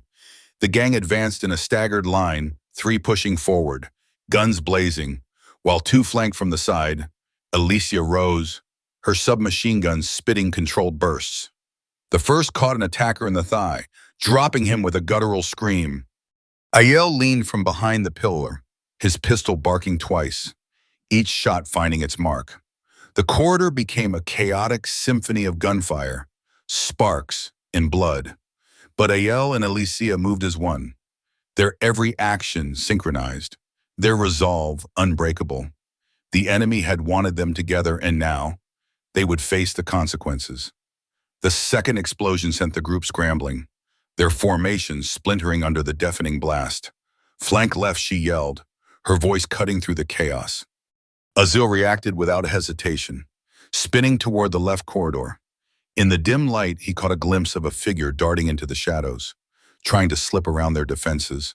Holstering his pistol, Azil tightened his grip on his knife and charged after the elusive attacker. The figure sensed him, whirling around with a crowbar swinging in a vicious arc. Azil ducked just in time, the metal whistling past his ear, close enough to stir the air. He surged forward, slamming on his shoulder into the man's chest, pinning him against the wall with a bone-jarring thud. Pain flared through Azil's already wounded side, stealing his breath, but he pressed on. The attacker retaliated, driving an elbow into Azil's jaw. A burst of pain radiated across his face, and he stumbled back, dazed, seizing the moment. The man swung the crowbar again, this time catching Azil's ribs. The impact sent him to one knee, gasping as the metal dug into his side, bruising muscle and threatening bone. The attacker smirked, his voice dripping with mockery. "Not so tough now, huh?" Azil didn't bother with words. Gritting his teeth, he shifted his weight, hooked the man's ankle, and yanked with every ounce of strength he could muster. The attacker crashed backward, a surprised shout escaping him as he hit the ground. Azil lunged, ignoring the fire in his ribs, and drove his knife into the man's throat with a single, ruthless thrust. Blood pooled beneath the lifeless body as Azil staggered to his feet, his vision swimming. "Elysia," he called, his voice hoarse from pain and exertion. Still here, she shouted back from deeper in the corridor, her words punctuated by the sounds of a brutal fight grunts, the thud of bodies colliding, and the sharp snap of bone meeting metal. Azil forced himself forward, each step a battle against the agony radiating from his side. When he reached the corridor's entrance, he froze. Two gang members had Elysia cornered against the wall. One had his arm locked around her throat, cutting off her air, while the other hammered fists into her stomach with relentless cruelty.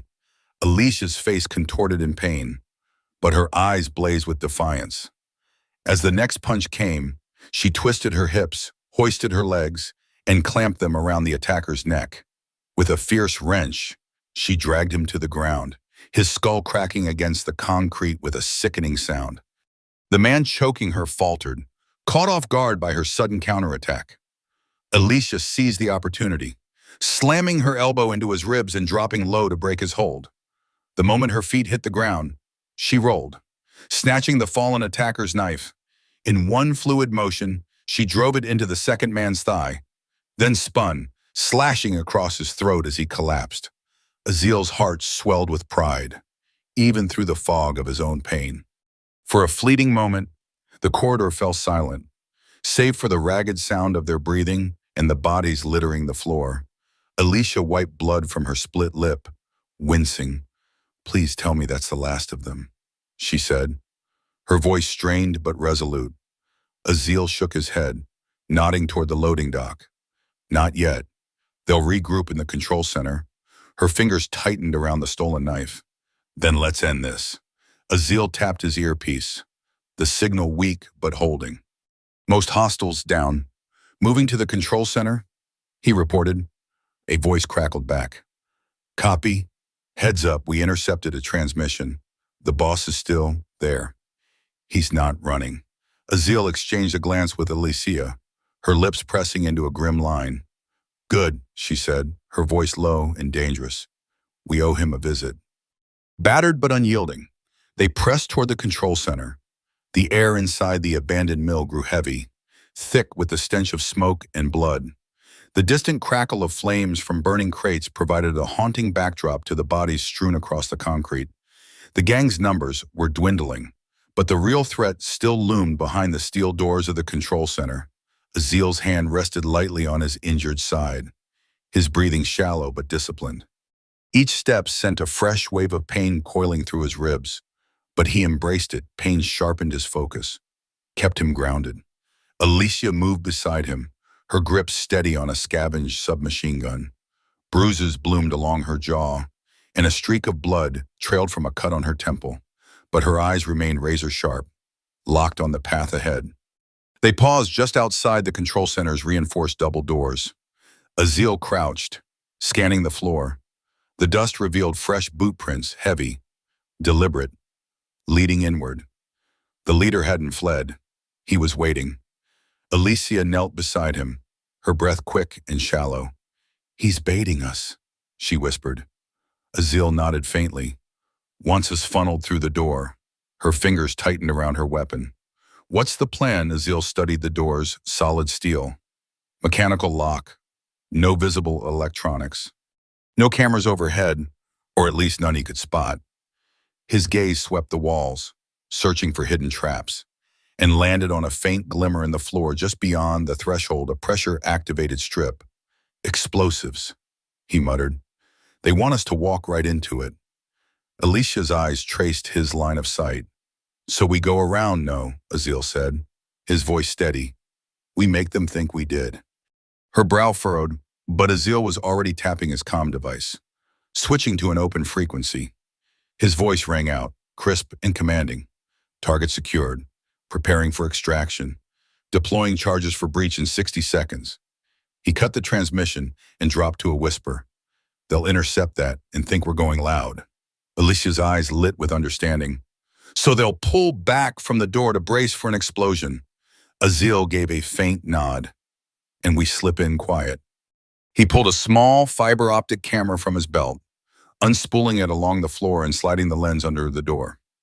The feed flickered to life on his wrist display, revealing the control room in grainy green detail.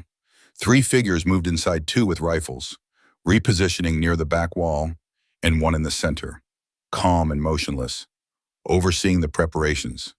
The leader, tall, clad in black tactical gear, his lean features carried an air of quiet amusement. His lips moved, issuing orders, and Azil adjusted the feed to catch the words. Breach in 60, pull back from the door, they'll blow it first. Azil allowed himself a ghost of a smile. They're repositioning. Alicia shifted, her body coiled with tension. How do we get in if the door's wired? Azil's gaze flicked upward to a ventilation shaft above the left wall, its grate barely visible in the shadows. There, Alicia spotted it, high and out of reach. Too high. Not for us, Azil said, holstering his knife and interlocking his fingers as he crouched. Step up. She hesitated for a heartbeat before nodding. Placing her foot in his hands, she braced herself as Azil surged upward, launching her toward the grate. Her fingers caught the metal edge, and with a muffled grunt, she hauled herself into the vent, disappearing into the darkness. Azil melted back into the shadows, waiting. Inside the vent, Alicia crawled forward, the metal warm beneath her hands. Her pulse thundered as she neared the grate overlooking the control room.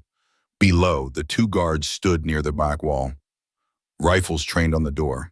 The leader waited closer to the entrance, his posture predatory, eyes fixed on the expected breach point. Alicia steadied her submachine gun, took a deep breath, and opened fire.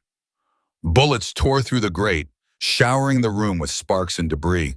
1 guard collapsed instantly, blood splattering across the control panel. The second dove for cover, returning fire toward the ceiling. The leader reacted with terrifying speed, his pistol snapping toward the vent. Alicia dropped just as he fired, the bullet slamming into the metal above her, showering her with sparks as she hit the floor with a jarring thud. Azil heard the gunfire and moved. Sprinting to the door, he leaped, kicked off the adjacent wall, and caught the edge of the vent opening, hauling himself inside. He crawled forward, the metal groaning under his weight. He dropped through the shattered grate into the chaos below, landing in a crouch. The remaining guards spun toward him, rifle rising, but Azil was faster. In one fluid motion, he twisted and threw his knife, the blade sinking into the man's throat. Blood sprayed as the body crumpled. In the same instant, the leader struck. Azil turned just in time to block a downward slash from a combat knife, the force knocking him back into the control panel. Sparks erupted from the shattered screens behind him. The leader advanced, his knife twirling with casual menace, his eyes glinting with amusement. You made it, he said, his voice smooth and taunting. I was starting to wonder. Azil's chest heaved, pain pulsing through his side. And you are the leader's smile was thin, dangerous. The man you should have paid. He lunged, and Azil barely blocked the strike, the blade slicing across his forearm, drawing blood. Pain seared through him, but he countered, driving his elbow toward the leader's jaw. The man dodged with infuriating ease, slamming his knee into Azil's wounded ribs. Knee erupted, and Azil gasped, his vision blurring. The leader struck again, this time with brutal precision. The handle of his knife cracked against Azil's temple, sending him crashing to the floor. Disappointing, the leader said, his voice cold and casual, as he loomed over Azil's crumpled form. The air in the control room was thick with the acrid sting of gunpowder and the metallic tang of blood. Aiel King Azil slumped against the cold concrete floor, his body battered, every breath a jagged knife in his splintered ribs. Pain clouded his vision, but through the haze he saw her Alicia rising from the debris across the room, her hands gripping a submachine gun with fierce determination. The gang leader, a man whose name carried the weight of fear in the city's underbelly, tracked Azil's gaze. "Ah," he murmured, his voice a low, mocking drawl. The wife? In a fluid motion, he spun and fired at Alicia. She dove to the side, the bullet shattering a console behind her in a spray of sparks and splintered metal. Azil's muscles screamed as he tried to haul himself upright, but his limbs betrayed him, sluggish and unresponsive. The leader advanced on Alicia, his steps deliberate, predatory. Azil's mind roared with desperation, his hand fumbling at his belt until his fingers closed around the cold, familiar shape of his last grenade, a concussive charge. His thumb flicked the dial to minimum yield, popped the safety lever, and with a surge of willpower, he lobbed it across the floor. The metallic clink of the grenade skidding to a stop drew the leader's attention. His eyes widened in the split second before the blast erupted with a hollow, bone-rattling boom. The concussive wave slammed through the room, flattening everyone in its path. Azil hit the ground hard, his head spinning as the echo of the explosion reverberated through the abandoned mill. Blinking away the disorientation, Azil rolled onto his side. The leader lay sprawled near the shattered console, his pistol flung several feet away. Alicia was already on her feet, snatching a discarded rifle from the debris and aiming it at the man's chest. Azil pushed himself up, his body trembling with the effort. His voice a hoarse rasp through the pain.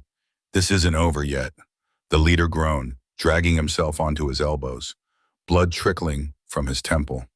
His lips curled into a defiant smirk as his gaze flicked toward the doorway. Beyond the control room, the unmistakable sound of footsteps echoed boots on concrete, purposeful and growing louder. Reinforcements were closing in, their rhythmic advance like the drumbeat of an approaching storm. Smoke curled through the shattered control panels, mingling with the sharp scent of scorched wiring. Azil knelt beside Alicia, both of them battered, their breaths ragged, but their resolve unbroken. The gang leader, blood smearing his forehead, lay near the console, his chest heaving. His pistol was out of reach, but that smirk suggested he still believed he held the upper hand. Azil's grip tightened on the knife at his side, his body protesting with every movement. But the mission wasn't finished, not while the man before them still drew breath. The footsteps grew louder, seconds from breaching the room. Alicia's voice, sharp and steady despite the tremor in her limbs, cut through the tension. "We can't hold this position." Azil's eyes swept the room, and his mind racing. "We don't need to hold it. We need leverage." His gaze landed on the server rack behind the console, hulking metal towers blinking with faint blue lights. The gang's communications network, their encrypted files, their entire empire's secrets were stored in those drives. Alicia followed his gaze, her eyes narrowing. "The documents?" Azil nodded. "They took you to lure me here, but they made a mistake. They left the truth right in front of us." The footsteps halted just beyond the entrance. Shadows shifted in the smoke, silhouettes of armed men preparing to storm the room. Azil turned to Alicia. "Take the data. I'll cover you." Her jaw set, her voice steel. "No, we do this together." There was no arguing with her resolve. Azil pressed his knife into her hand, then pulled a flash drive from his belt pouch. "Plug this into the primary port. Copy everything." Alicia scrambled toward the server rack while Azil rose, positioning himself between her and the entrance. His pistol was nearly empty. his knife gone. Scanning the floor, he spotted a discarded shotgun. Its barrel dented, but the action still smooth. He chambered around just as the gang burst through the doorway. Four masked and armored attackers stormed in, weapons raised. Azel fired, the shotgun's blast tearing through the first man's chest. The recoil seared through his injured side. Forcing him back a step, the second attacker dropped to a knee, firing a burst from his rifle. Azel dove behind the console as bullets shredded the control panel. The third man flanked left, but Azel leaned out, firing again. The shot snapped the man's leg, sending him screaming to the floor, clutching the shattered limb. The fourth raised a grenade launcher. Azel's stomach plummeted. "Alicia, move!" She dove behind the server rack as the grenade arced into the room. The explosion shattered the windows, sending glass shards slicing through the air. Azel was thrown against the wall, pain erupting through his ribs as he crumpled to the ground. The world tilted, sound muffled to static. Blood trickled from his ear as he forced himself upright.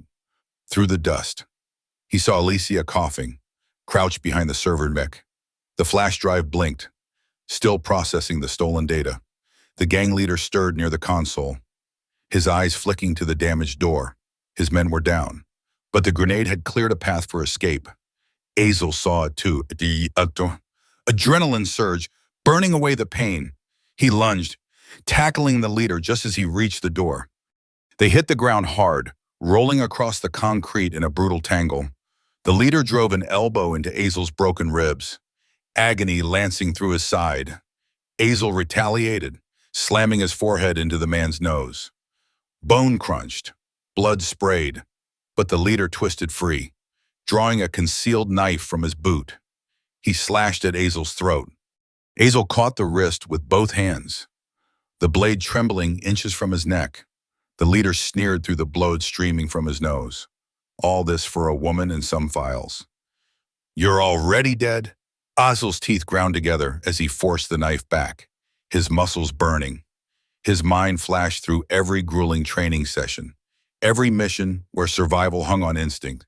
In a sudden move, he shifted his weight, letting the leader's momentum carry the knife downward. Azel twisted, wrenching the man's arm. The blade plunged into the leader's thigh. The man howled, and Azel slammed an elbow into his temple, dazing him. The leader staggered to his feet, limping toward the door. Alicia's voice cut through the haze. "Azel." She threw the shotgun across the room. Azel caught it, turned, and fired. The slug obliterated the leader's knee, bone and tendon exploding as he collapsed. Screaming, the knife clattered from his grasp. Azel advanced, breathing ragged, the shotgun barrel lowering toward the man's head. The leader's face twisted with pain and rage. "Go ahead," he spat. "Kill me. You think this ends with me? You're a pawn in something bigger." Memories flooded Azel, the burned cabin, the threats, the bruises on Alicia's skin. His finger tightened on the trigger, the urge to end it overwhelming. Alicia's hand on his arm stopped him. His chest heaved as her presence grounded him. He exhaled, then adjusted the shotgun and fired into the man's uninjured leg. The blast tore through flesh, leaving him writhing in agony. "You don't get the easy way out," Azel said, his voice ice cold. "You'll rot in a cell." Behind them, the server's light blinked green. Alicia limped to the console, yanked the flash drive free, and held it up. "We have it. Names, routes, accounts, everything." Azel nodded, pulling handcuffs from a fallen guard's belt. He snapped them onto the leader's wrists and pressed the comm device in his ear. "Target secured. Send extraction." The response was immediate. "Copy. Teams inbound."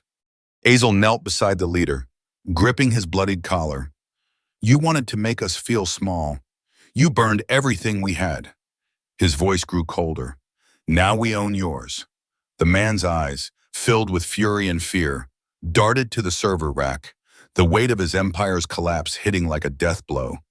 Azel stood, turning to Alicia. She swayed, and he caught her before she collapsed. "It's done," she whispered, her voice raw. Azel wrapped an arm around her, ignoring the pain in his ribs. His eyes drifted to the lifeless screens and the shackled leader. "It's not done," he said softly. "It's just exposed." The distant roar of helicopter blades sliced through the night, growing louder as the extraction team closed in. Azel tightened his grip on Alicia's hand, her warmth anchoring him amidst the chaos they'd just endured. The night had tried to shatter their spirits.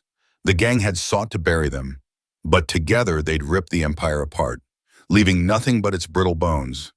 The air outside the dilapidated mill was thick with the acrid bite of smoke and charred metal, laced with the faint, coppery tang of blood. The battle was over, but its echoes pulsed like a dying tremor beneath the earth. The helicopter's rhythmic thrum intensified, cutting through the darkness as it descended into a clearing beyond the warehouse. Azel stood on the edge of the crumbling loading dock, his body rigid despite the searing pain twisting through his ribs. The adrenaline that had fueled him through the fight had drained away, leaving his limbs heavy and his side burning. His shoulder throbbed, and his head still rang from the grenade's concussion, but his gaze was fixed on the scene below. The gang leader, bound and bloodied, was being dragged across the asphalt by two tactical operatives. His knees scraped the gravel with every step, his body sagging, barely held upright by the hands gripping his arms. The smug smirk he'd worn earlier had vanished, replaced by a hollow, slack-jawed stare. Defeat clung to him like chains. The extraction team moved with quiet precision, securing the perimeter and cataloging the wreckage of the battle. The mill, once a clandestine hub for the SFV's operations, now stood as a gutted husk, its secrets laid bare to the world. What had thrived in the shadows for years had been obliterated in a single violent night. In the hours that followed, law enforcement and federal investigators swarmed the site, collecting hard drives, ledgers, and encrypted communications. The SFV network, responsible for a string of kidnappings across multiple states, was no longer a phantom menace. With the data Azel and Alicia had recovered, the gang's sprawling web of crime was exposed. Simultaneous raids unfolded across the country, warehouse hideouts were stormed, caches of weapons and cash were seized, and safe houses once used to cage victims revealed meticulous records of dozens of ransom operations. Names, payment logs, and locations of past abductions painted a chilling portrait of a syndicate that had thrived on fear and suffering for far too long. Within days, the SFV's financial empire crumbled. Offshore accounts fueling their operations were frozen. Shell companies shielding their activities were dismantled, and their collaborators were rounded up. The gang's leadership, once arrogant in their belief that they were untouchable, now sat in federal custody. The enforcer known as Red was found cowering in a motel hours after the mill raid, his bruises and broken jaw a testament to Alicia's unyielding defiance. Cal, the deceitful hunter who had lured her into the gang's trap, was caught fleeing on the highway. Victor Ralston, the mastermind behind it all, languished in solitary confinement awaiting trial. Once a contractor for private military firms, he had twisted his expertise into a lucrative criminal enterprise. Now, his empire was nothing but ash. The SFV's brand, a black swastika entwined with an iron cross, and the letters SFV carved beneath became a grim symbol of organized kidnapping and human trafficking in the headlines. But justice reached beyond arrests and seizures. The communities terrorized by the gang found solace in restitution from the recovered funds. Families scarred by the trauma of abductions received long-awaited answers. Properties destroyed by the gang's intimidation tactics were rebuilt with money seized from their assets. Survivors were offered counseling, and local law enforcement received federal support to ensure such horrors would not resurface. For years, the SFV had preyed on vulnerability with impunity, but now their infrastructure was eradicated, their leadership dismantled, and their name forever stained. What had been a network of fear was now a cautionary tale of hubris, a reminder that no one is beyond the reach of justice. Azel's eyes never left Ralston as the operatives hauled him toward the armored vehicle waiting beyond the debris. The gang leader's swollen, vacant gaze seemed to grasp the magnitude of his loss, his network, his reputation, his control. All gone. Azel's ribs screamed as he shifted his weight, but the pain was nothing compared to the cold finality settling in his chest. The mission was over. The SFV was finished. The nightmare was done. He turned to Alicia, who stood with her weight on one leg, exhaustion etching her features. Yet, in her eyes burned a quiet, unshakable resolve. Without a word, Azel draped an arm around her shoulders and led her to the waiting SUV. They sank into the back seat as the engine growled to life, headlights piercing the smoky haze and illuminating the skeletal remains of the mill. The walls that had once concealed the gang's secrets now stood exposed, gutted by fire and battle. As the SUV pulled away, Alicia rested her head on Azel's shoulder. He felt the steady warmth of her presence, a reminder that despite the horrors, she was here, alive. She let out a soft exhale. It feels final, she murmured.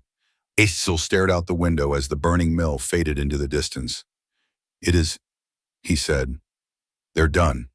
The road stretched ahead, carrying them away from the carnage. The fight was over, the enemy's grip broken. The scars would remain, but the war was won. The sun hung low over the coastal skyline, painting the sky in warm hues of twilight. Azel adjusted the final wooden plank on the new storefront window, the glass catching the fading light and reflecting the quiet strength of the community behind him. His hands, wrapped in protective tape, moved with steady precision as he secured the frame.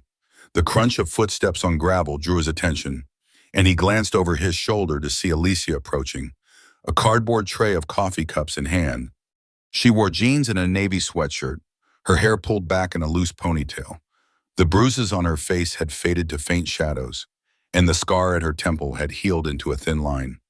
Coffee, she announced, handing him a cup. Azel took it with him a nod, perfect timing. Just finished the frame, Alicia stepped beside him and gazed up at the building. The freshly painted sign above the door read, King Security and Investigations. A soft smile curved her lips. We really did this. Azel sipped the coffee, letting its warmth spread through him. We rebuilt it. Better this time. The shop was more than a business, it was a testament to their resilience, a declaration that the fire hadn't broken them, that fear hadn't won. The sound of tires crunching on gravel interrupted the moment. A dark sedan pulled up to the curb, and Commander Mason, the tactical leader from the mill raid, stepped out. His eyes swept over the storefront before he nodded to them. Azel, he greeted, extending a folder. Thought you'd want to know. SFV's network is gone. Accounts seized. Suppliers arrested. Ralston's trial is set for next month. Alicia's jaw tightened, and the others, Mason's expression was steady. The ones still breathing are in custody. This is over. Azel took the folder and flipped it open.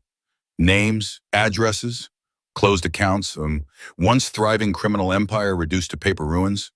Mason gave a faint smile. You didn't just stop a gang. You tore down everything they stood for. That's not something people forget. Azel met his gaze and closed the folder. We're done.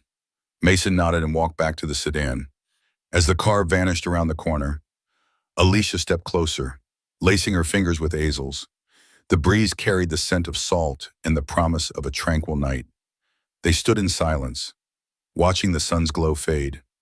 The weight they'd carried for weeks finally lifting. The gang was gone. The fight was over. Life was theirs again. Alicia squeezed his hand gently. What now? Azel exhaled, a faint smile tugging at his lips.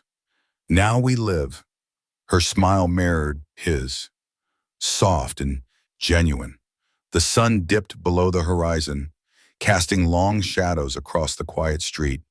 Together they stood in the warmth of a future unburdened by the past. The battle was over. The nightmare banished. And peace, at last, had found its way home.